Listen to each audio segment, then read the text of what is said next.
নমস্কার, আমি স্নিগ্ধা।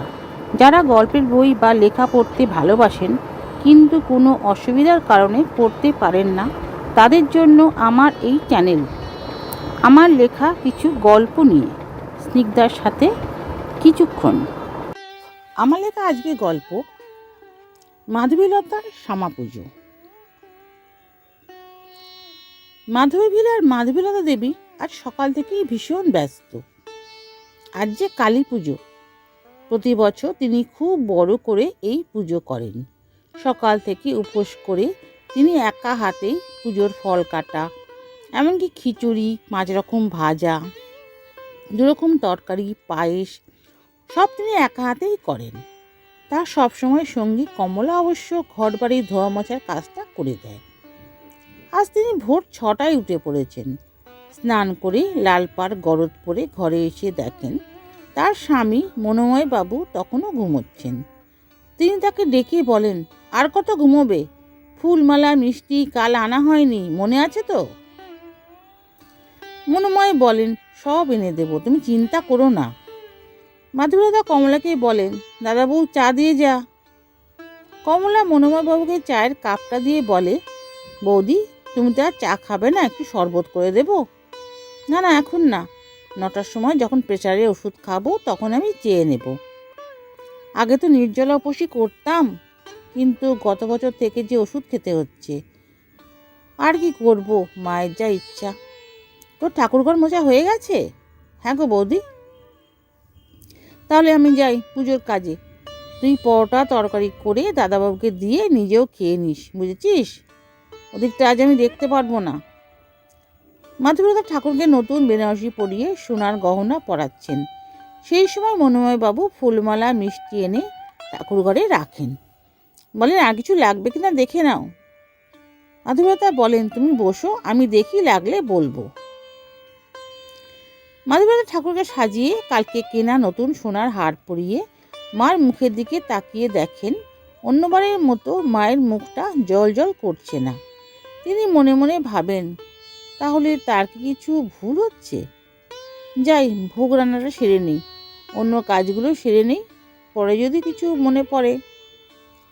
সব কাজ সেরে আলপনা দিয়ে তিনি মনোময়বাবু ও কমলাকে ডাকেন। ওরা আসতে তিনি বলেন, দেখো তো তোমরা, পুজোর কাজ কিছু কি বাকি আছে? ওরা দেখে বলে, সব ঠিকঠাক আছে। মাধবীলতা বলে, তাহলে আমার কেন মনে হচ্ছে মার মুখে হাসি নেই? কমলা বলে, ও তোমার মনের ভুল বৌদি। না রে কমলা, কালকে দেখলি না, কিছুতেই প্রদীপ জ্বালতে পারছিলাম না, হাওয়া ছিল না, তবুও প্রদীপ নিভে যাচ্ছিল। মনোবাবু বলেন, সকাল থেকে উপোস করে আছো, তাই শরীরটা তোমার ভালো লাগছে না।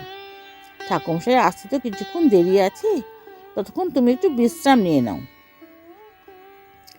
মাধবীলতা মনোবাবুর কথা মতো সোফার উপর বসে পিছনে মাথাটা দিয়ে চোখ বুজলেন। ক্লান্তিতে চোখটা বুজে গিয়েছিল। কিছুক্ষণ পরেই তিনি ধরপড় করে উঠে বসলেন। মনোবাবু পাশেই ছিলেন। তিনি বললেন, কি গো, কি হলো? আমি কি দেখলাম? কি হলো, কি দেখলে বলো? মাধবীলতা তখন তার স্বপ্নটাই চোখ বুজে ভাবছিলেন। তিনি দেখলেন সিংহাসন থেকে মা নেমে তার দিকে এগিয়ে আসছেন।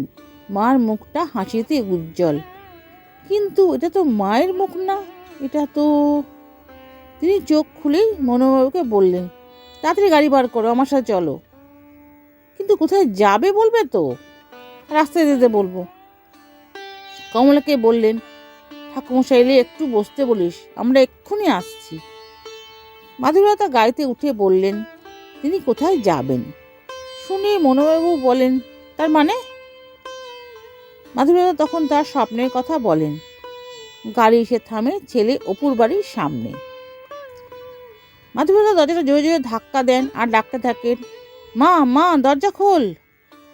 দরজা খুলেই অবাক হয়ে যায় দীপশিখা। বলে, এ কি মা, বাবা, আপনারা?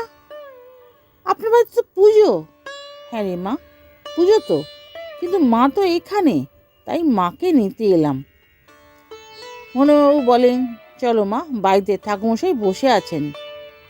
দীপশিখা চুপ করে দাঁড়িয়ে আছে দেখে মাধবীলতা বলে, কিরে, চুপ করে দাঁড়িয়ে রইলি কেন? আমি খুব বড় ভুল করেছিলাম। মা নিজেই আমার চোখ খুলে দিয়েছেন। তুই কি আমায় ক্ষমা করে দিতে পারছিস না? আমায় ক্ষমা কর মা, অভিমান করে আর থাকিস না। সেদিন মা হয়ে মেয়েকে বাড়িতে ঢুকতে দিইনি। আজ তোর মেয়ে এসেছে, তার মাকে নিয়ে যেতে যাবি না মা? দীপশিখা কেঁদে ফেলে বলে, হ্যাঁ মা, যাব। এই কাপড়েই চল মা, তোকে বাড়িতে নিয়ে গিয়ে আমি মনের মতো করে সাজাবো। ইতিমধ্যেই মনোময়বাবু ছেলে অপুকে সব জানিয়ে বাড়িতে আসতে বলে দিয়েছেন। মাধবীলতা বাড়িতে ঢুকেই ডাকেন, কমলা, কমলা, কোথায় গেলি? তাড়াতাড়ি আয়। বৌদি এসে গেছো? ঠাকুর মশাই। কি হলো, হাঁ করে দাঁড়িয়ে পড়লি কেন? বড় ডালটা নিয়ে আয়, আর জোরে জোরে শাঁখ বাজা। মাঝে আমার দরজায় দাঁড়িয়ে আছে। আমি মাকে বরণ করে ঘরে তুলে সাজিয়ে ঠাকুর ঘরে নিয়ে যাচ্ছি। মাধবীলতা দীপশিখাকে ঘরে নিয়ে এসে বলেন, এটা তোর ঘর মা, যা স্নান করে আয়, আমি এক্ষুনি আসছি। মনোময়বাবু বাইরের ঘরে বসে ভাবছেন, সত্যিই মা আছেন। মনে পড়ে 1 বছর আগেকার কথা। সেদিন অপু অফিস থেকে এসে বলে, মা, বাবা, আমি ঠিক করেছি দীপশিখাকে বিয়ে করব। শুনেই মাধবীলতা চিৎকার করে ওঠেন, অপু, তোর কি মাথা খারাপ হয়ে গেছে? আমি তোর জন্য মেয়ে দেখছি, আর তুই কি না ওই বিধবা অপয়া মেয়েটাকে বিয়ে করবি বলছিস? অপু বলে, মা, তুমি তো দীপশিখাকে চেনো, ওকে তুমি পছন্দ করো। পছন্দ করি বলে কি বিধবা অপয়া মেয়েকে ছেলের বউ করতে হবে?